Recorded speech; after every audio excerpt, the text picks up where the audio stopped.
कहानी एक गांव की है जो कि बहुत ही खूबसूरत था। यहाँ पर पेड़ पौधे जानवर सभी चीजों का विशेष दिन रखा जाता है। गांव में सभी जानवर को पूरी पूरी सुविधा दी जाती थी और सभी लोग मिलजुल कर रहते थे।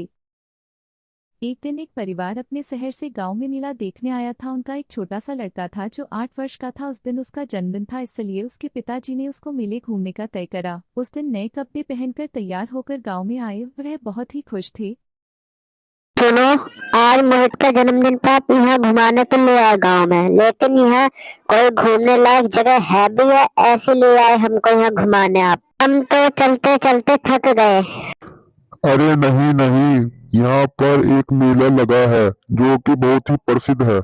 मैंने अपने दोस्त से पता करा था। यहाँ पे मेले में बहुत ही अच्छी अच्छी चीजें मिलती हैं और देखने को भी बहुत चीजें हैं। ये मेला मेला जाएंगे पापा। मेले में से गाड़ी, खिलौने और खाने पीने की भी चीज लेंगे हम, और झूला भी झूलेंगे। हाँ हाँ, लेकिन मेले तक जाने के लिए मुझे किसी से रास्ता पूछना पड़ेगा क्योंकि मुझे आगे का रास्ता नहीं पता। लेकिन यहाँ पर तो कोई दूर दूर तक भी नहीं दिख रहा। चलो आगे शायद कोई दिख जाए। वह लोग वहां से चले जाते हैं। कुछ देर बाद वह एक रास्ते के बीच जा पहुंचते हैं जो कि चारों तरफ जाता था, और वहां जाकर वह लोग रुककर सोचने लगते हैं। यहाँ तो कोई दिख भी नहीं रहा, किससे रास्ता पूछूं मैं आगे का। ये कैसे शहर से गांव में लाए हो आप? इससे अच्छा तो हमारा शहर था, वहाँ सब चीज पता होती थी। लेकिन एक गांव के चक्कर में आप हमें इतनी दूर ले आए, चला के थक भी गए हम। अब देखो किसी को जल्दी। सभी वहाँ दूर से एक आदमी, इन सब की अकल तो आता है।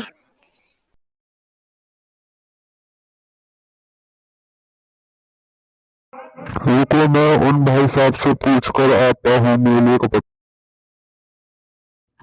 भाई साहब, क्या आप हमें बता सकते हैं यहाँ गांव में मेला कहाँ पर लगा है? हम बहुत देर से चलते चलते शहर से इतनी दूर आ गए हैं, लेकिन मेला अभी तक नहीं मिला हमको।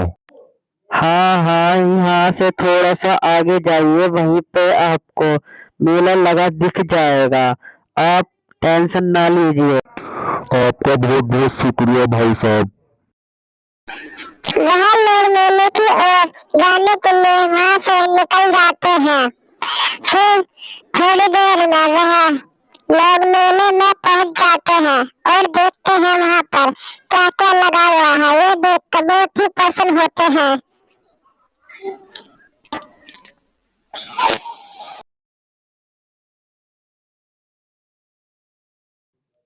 पापा देखो, मेले कितना सुंदर है। यहाँ पर बहुत ही अच्छी अच्छी चीजें हैं, जैसे कि फल फ्रूट की दुकानें, मिठाई की दुकानें।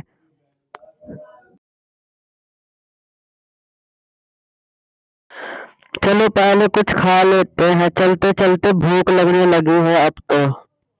पहले कुछ खाते हैं, फिर मेले में घूमेंगे हम सब, ठीक है? वहां पर एक आइसक्रीम वाली दिखती है। ये सभी उस आइसक्रीम वाले के पास जाते हैं।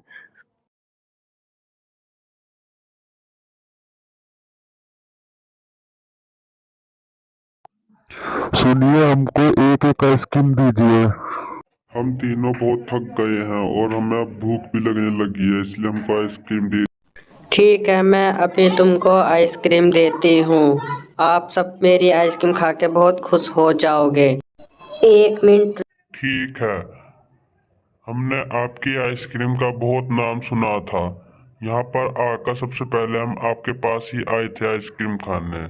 फिर वह तीनों आइसक्रीम खाकर अपने घर की तरफ चले जाते हैं। उनको मेला बहुत अच्छा लगा था, इसलिए वे खुश थे बहुत। वह लोग घर की तरफ जाते हैं, परंतु उनके घर और गांव के बीच में एक जंगल पर करना पड़ता था। वह लोग चलते चलते जंगल में जा पहुंचे। पापा, हम मेले से बहुत दूर आ गए हैं और मैं थक भी गया हूँ। क्या हम थोड़ी देर बैठ के आराम कर सकते? हाँ हाँ, क्यों नहीं। तुम बहुत देर से चल भी रहे हो तो इसलिए अब तुम थोड़ी देर बैठ कर आराम कर लो। देखो वहाँ पत्थर है, उस पत्थर पे बैठ जाओ। बच्चा बैठ जाता है और आराम करने लगता है, तभी उनकी तरफ आइसक्रीम वाली आती दिखाई देती है। आप तो वही आइसक्रीम वाली हो जो आइसक्रीम बेच रहे थे मेले में। यहाँ कैसे आना हुआ आपका? अब तो यहाँ रहते भी नहीं। हाँ, मैं यहाँ रहती नहीं हूँ, लेकिन मुझे तुम्हारा बच्चा बहुत पसंद आया। मैं उसको ले जाने आई हूँ।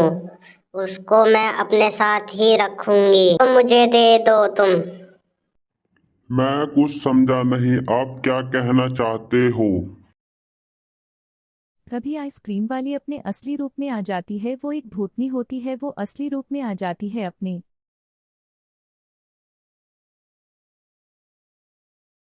उसका असली रूप देखकर वह तीनों डर जाते हैं और उनका बच्चा खड़ा होकर अपनी मम्मी की तरफ आता है और तेज तेज रोने लगता है। तुमने अब मेरा असली रूप देख ही लिया है, तो मैं अब तुम्हारे बच्चे के साथ साथ तुम दोनों को भी खा जाऊंगी। तभी भूतनी अपनी जादुई मशीन से उन तीनों पर गैस डालने शुरू कर देती है।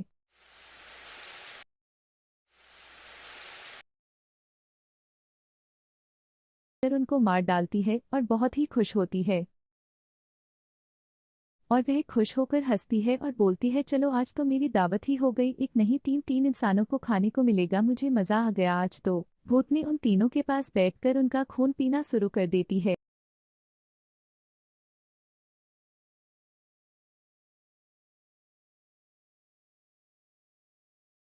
एक बाबा पेड़ के नीचे बैठे हुए थे, वह ध्यान में लगे हुए थे। बहुत देर बैठने की वजह से वो थक गए थे, तो वह थोड़ी देर सो गए और आराम करने लगे। तभी वहाँ भूतनी आ जाती है और वह सोचती है कि आज तो मेरे मजे आ गए, ये बाबा भी सो रहे हैं, मैं इनको भी मारकर खा जाऊंगी।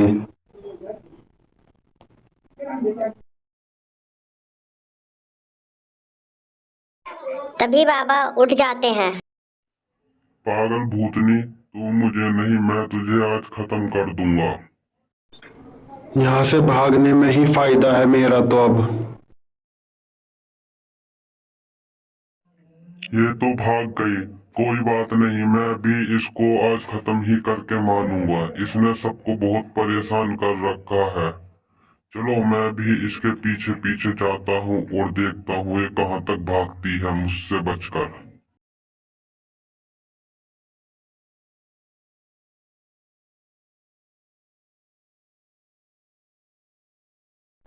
मैं इस गांव में जाकर दूसरा रूप ले लूंगी, कि बच्चे का रूप ले लूंगी, तो वो बाबा मुझे नहीं ढूंढ पाएंगे और मैं बच जाऊंगी।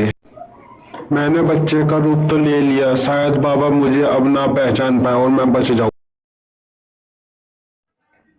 आज उस भूतनी को नहीं छोड़ूंगा मैं, चाहे वो कहीं भी चली जाए। सुनो बेटा, इधर आना तुम।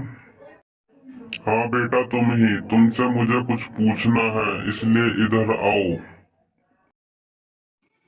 जी बाबा, बताइए मैं किस प्रकार से आपकी सेवा कर सकता हूँ। आपकी सहायता करके मुझे बहुत ही खुशी होगी कि मैंने भी किसी की सहायता करी। क्या तुमने यहाँ से कुछ देर पहले एक भूतनी को जाते हुए देखा?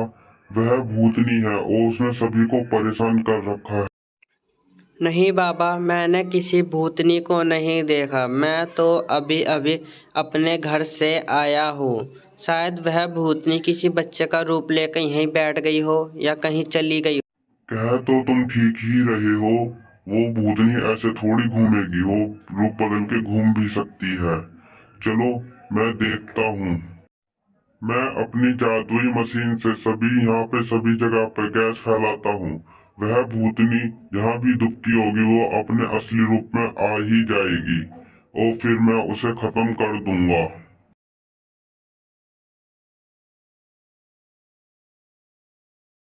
बाबा मुझे माफ कर दो, मुझे छोड़ दो, मुझे मत मारो तुम, मैं किसी को परेशान नहीं करूंगी, मुझे छोड़ दो बाबा।